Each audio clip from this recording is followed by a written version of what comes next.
Պարոն Ռուբինյան, համաձայն է պարոն Դանելյանն հետ, խնդրում եմ հետևեք ժամանակին, որպեսզի բոլորը հնարավորություն Ժամանակին կհետևեմ հիմա։ Այ հենց իմին հետ կհետևեք։ Ես հասկացա Ժորժ, այստեղ խառնաշփոթ է, պարոն Մինասյան։ Խնդիրն նրանում է, որ մենք մի Սամվել Կարապետյան չունենք, մենք ունենք 3 Սամվել Կարապետյան, եւ սրա մասին պետք է ասել։ Դրանք տարբեր մարդիկ են, Ժորժ ջան։ Ուրեմն մեկը ձեր կողմից մատնանշված բարերարն է, Հայաստանի Հանրապետության քաղաքացի, երկրորդը Ռուսաստանի Դաշնությունում ապրող Ռուսաստանի Դաշնության քաղաքացի հանդիսացող ձեռներեց եւ մի հատ է Սամվել Կարապետյան կա, որը Կիպրոսի քաղաքացի է։ Ուրեմն ոնց հասկանում ես Կիպրոսի քաղաքացի Սամվել Կարապետյանն է հիմա, որ հայց է ներկայացնելու արբիտրաժային դատարան Հայաստանի Հանրապետության դեմ։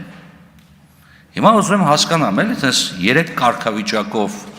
ոնց ենք շարունակելու գնանք առաջ, օրինակ այդ հայցը ոնց է կոչվելու բարերարն ընդդեմ Հայաստանի Հանրապետության։ Չէ, իրոք էլի մենք տարեք հասկանանք, ումն է հեծա, ում ներդրումն է, ռուսականն է,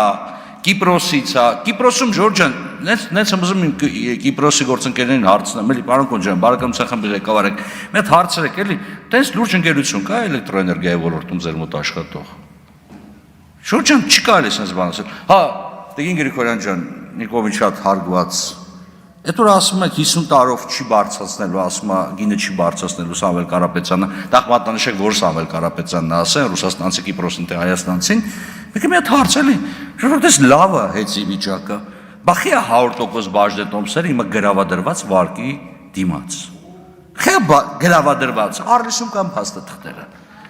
Ես այստեղ կդադարեցնեմ, Արոն Ռուբինյան, ցույց տալ համար պետք է ժամանակին ավարտել։